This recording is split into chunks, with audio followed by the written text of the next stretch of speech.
Assalamualaikum warahmatullahi wabarakatuh. Waalaikumsalam warahmatullahi wabarakatuh. Baik, pada kesempatan kali ini kelompok 4 akan mempresentasikan media pembelajaran pada bidang matematika. Sebelumnya, perkenalkan saya Nafisa Naila sebagai moderator kali ini. Untuk mengefektifkan waktu, kita langsung saja pada presentasi. Sebelumnya, silakan untuk memperkenalkan anggota kelompok terlebih dahulu.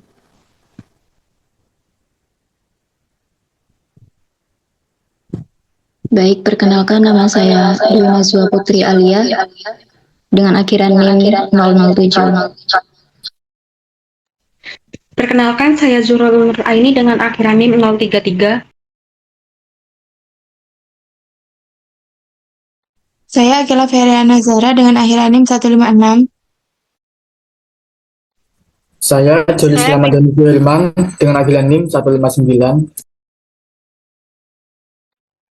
Saya Pinkan Aura Sasabila dengan akhiran NIM 160.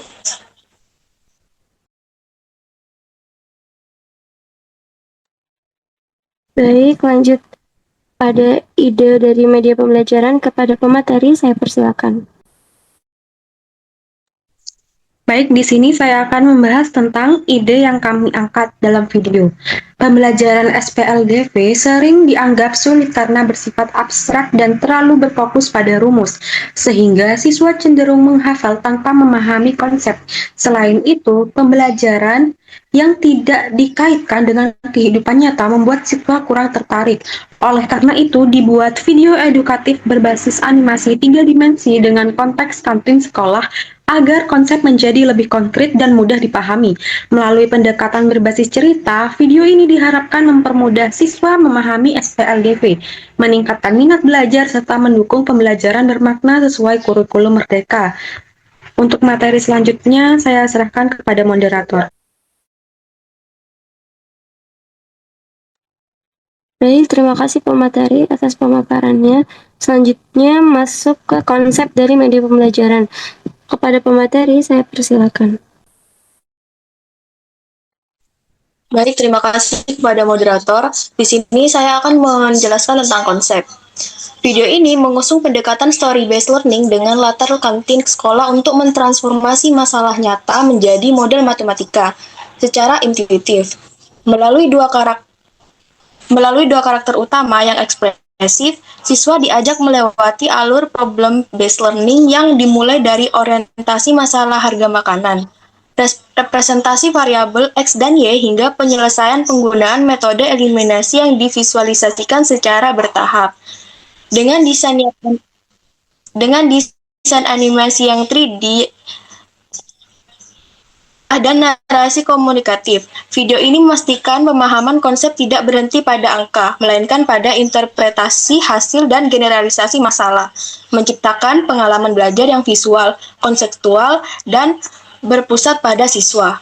Baik, saya serahkan kepada moderator. Baik, terima kasih. Selanjutnya adalah proses dari pembuatan media pembelajaran. Silakan kepada pemateri untuk menjelaskan. Baik, terima kasih atas waktunya yang telah diberikan oleh moderator. Di sini saya akan menjelaskan proses-proses pembuatannya. Di sini pertama perencanaan. Kami menentukan materi dan tujuan pembelajaran. Yang kedua penulisan naskah. Di sini kami menyusun cerita, dialog, dan juga konsep untuk SPLDV. Yang ketiga, storyboard. Di sini kami merancang urutan scan, dan visual animasi. Yang keempat, produksi dengan AI. Menghasilkan video animasi 3D otomatis. Yang terkait visual, suara, dan juga transisi. Yang kelima yaitu evaluasi dan revisi untuk memastikan konsep dan tampilan sudah tepat. Di sini kelompok kami menggunakan tools AI yaitu ChatGPT untuk pembuatan prompt dan juga Pipit untuk pembuatan video AI-nya. Baik, saya kembalikan kepada moderator.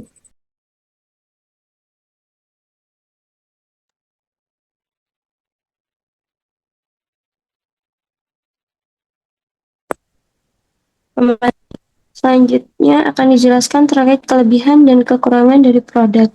Silakan kepada pemateri untuk menjelaskan.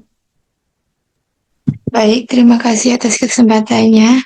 Moderator, di sini saya akan menjelaskan kelebihan dan kekurangan pada media pembelajaran ini. Yang pertama, kelebihan yaitu mempermudah pemahaman konsep abstrak. Matematika itu kan sering dianggap abstrak karena penuh dengan simbol seperti X dan Y.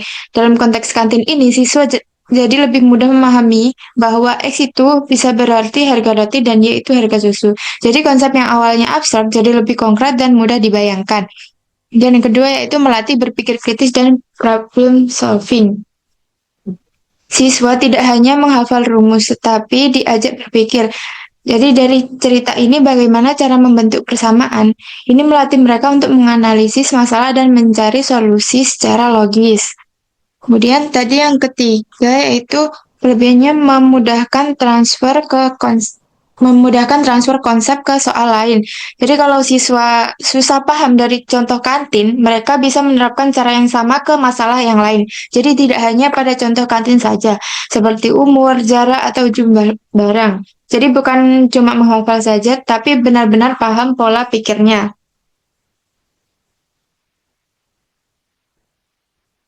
Kemudian yang ketiga,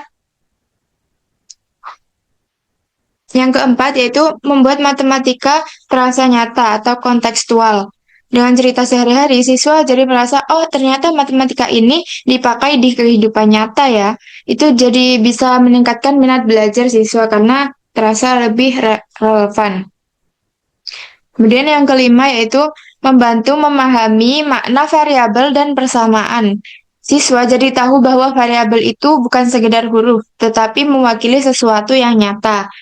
Dan persamaan itu adalah hubungan antara hal-hal tersebut.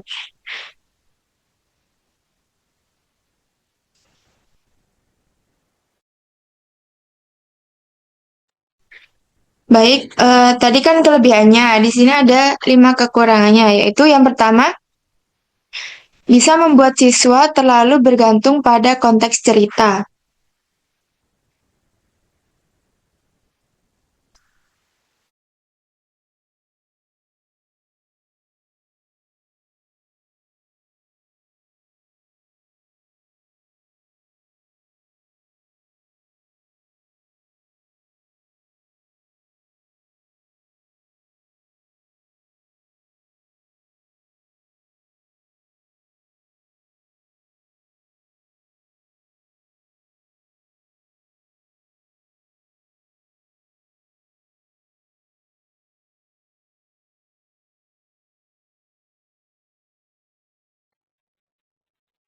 Jadi tadi kekurangan yang pertama yaitu bisa membuat siswa jadi terlalu bergantung pada konteks cerita. Karena dalam media pembelajaran ini kan kita masukkan pada konteks cerita ya teman-teman.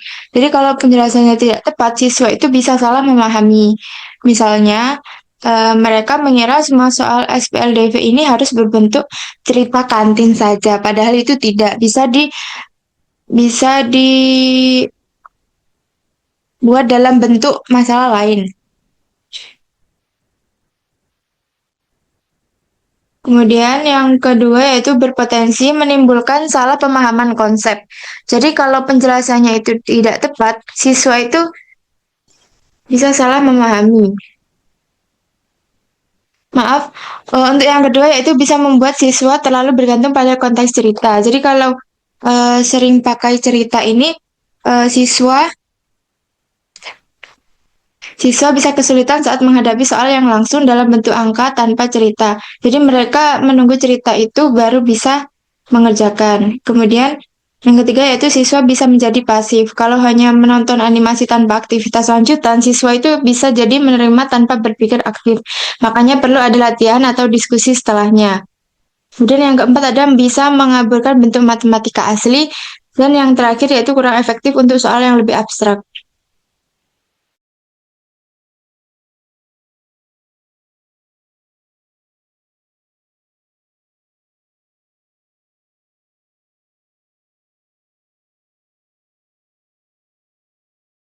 Saya kembalikan ke moderator. Baik, terima kasih kepada pemateri atas penjelasannya. Sebelumnya ini PPT-nya Iya, ada kendala yang share screen. Sebentar. oke, ditunggu dulu ya kalau gitu. Apa langsung lanjut?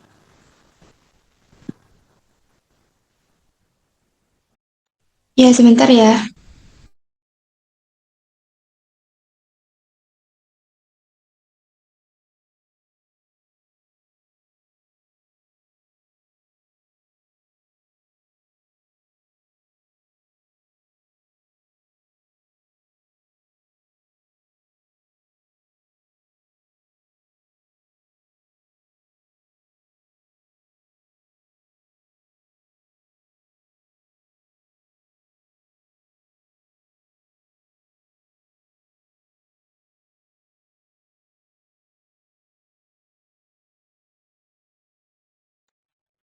Baik, saya lanjut sesi presentasinya. Tadi kan sudah dijelaskan terkait kelebihan dan kekurangan dari produk. Selanjutnya akan dipaparkan terkait hasilnya. Kepada pemateri, saya persilakan. Baik, sebelum menonton video edukasi kelompok kami, adapun kendala yang kami alami seperti karakter dalam video berubah-ubah, lalu kemudian terdapat kesalahan pada penulisan rumus atau angka meskipun sudah dicoba berkali-kali. Solusi yang seharusnya kami lakukan adalah menggunakan prompt yang lebih spesifik, menjelaskan detail karakter, warna pakaian, dan gaya animasi, agar hasil lebih konsisten. Melakukan beberapa kali regenerasi untuk mendapatkan hasil yang lebih sesuai, mengecek kembali hasil video, lalu memperbaiki bagian yang salah dengan mengedit prompt atau membagi video menjadi beberapa bagian. Fokus pada kejelasan konsep, lalu menyederhanakan penulisan angka atau rumus agar mengurangi error dari AI. Bagian paling unik dalam video kami adalah contoh dalam kehidupan sehari-hari, gak cuma sebatas harga roti dan susu. Ada contoh tambahan seperti umur, jarak, dan kecepatan, dan lainnya. Kemudian potensi digunakan guru di kelas nyata. Yang pertama, video bisa digunakan sebagai media pembelajaran interaktif untuk menarik perhatian siswa. Yang kedua, membantu siswa memahami konsep SPLDV secara visual dan kontekstual. Yang ketiga, cocok untuk pembelajaran berbasis teknologi dan digital di era sekarang. Saya kembalikan pada moderator.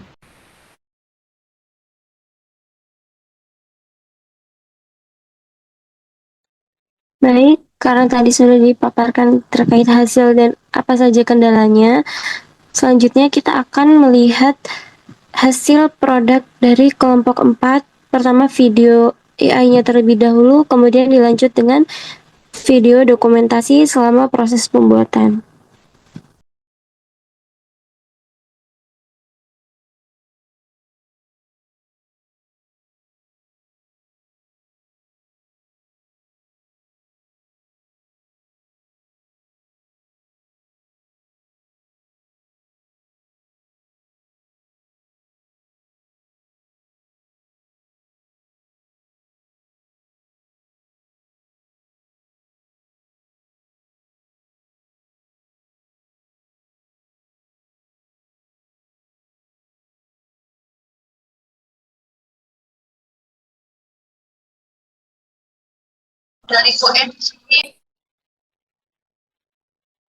Ini namanya variabel.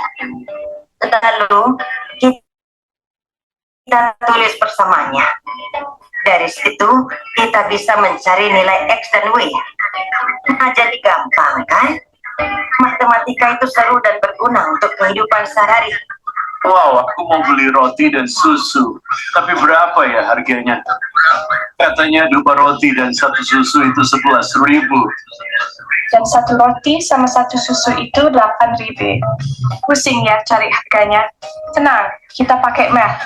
Ini namanya sistem persamaan linear 2 variabel. Kita bisa cari nilai X dan Y-nya. Oh, pakai metode eliminasi. Nah, dapat X-nya 3.000. Lanjut, pakai substitusi. Masukkan X ke persamaan lain. Jadi bayinya 5 lebih. Berarti roti 3.000 dan susu 5.000. Berhasil. Itu seru dan berguna.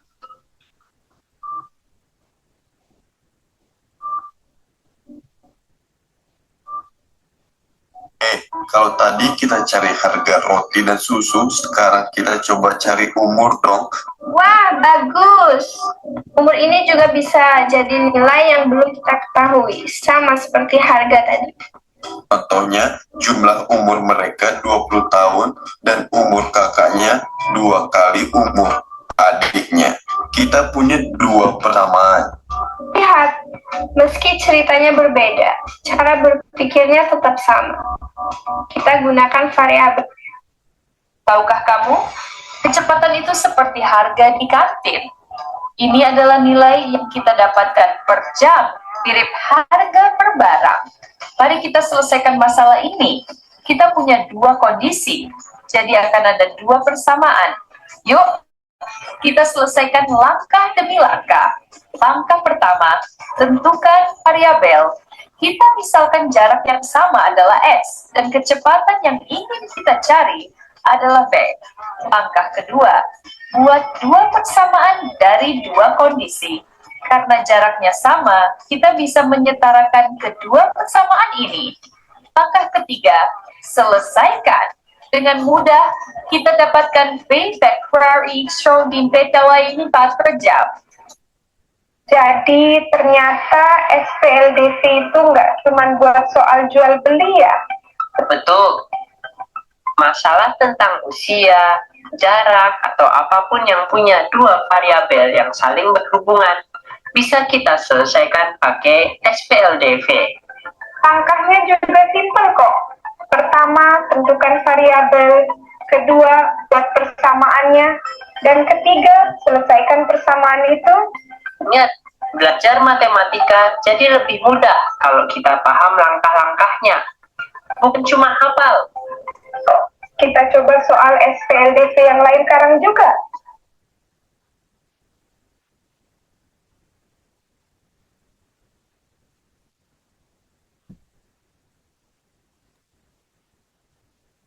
Jadi itu dia hasil produk media pembelajaran video AI dari kelompok 4. Selanjutnya akan ditampilkan video dokumentasi selama proses pembuatan.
Baik, teman-teman semua, tadi udah ditampilkan hasil produk dan juga video dokumentasi dari kelompok 4.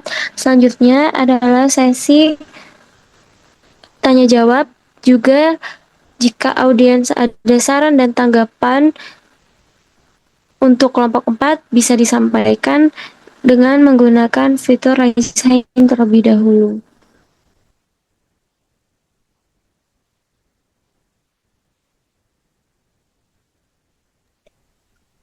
Oke, baik, kepada Mas Alfail, silakan disampaikan.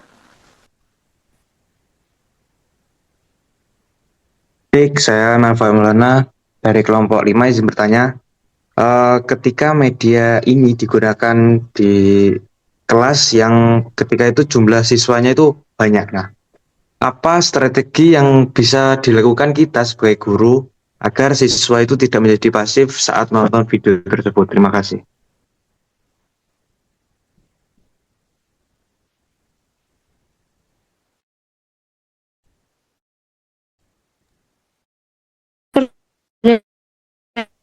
Mas kelompok 4 ingin langsung jawab. Baik, saya akan menjawab pertanyaan dari Mas Alfa.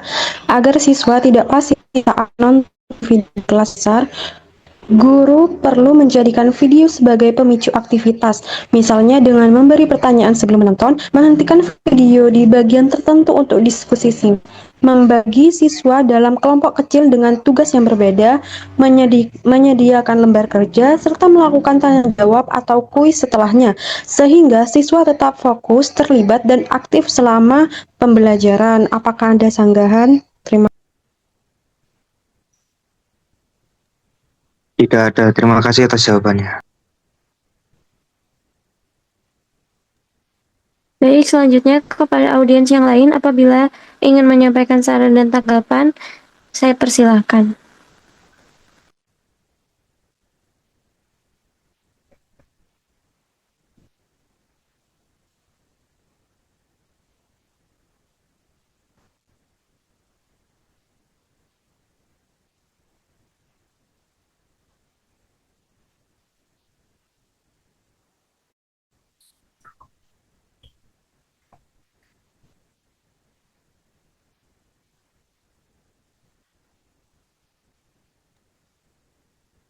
Jika sudah tidak ada, maka sesi presentasi kali ini akan saya cukupkan.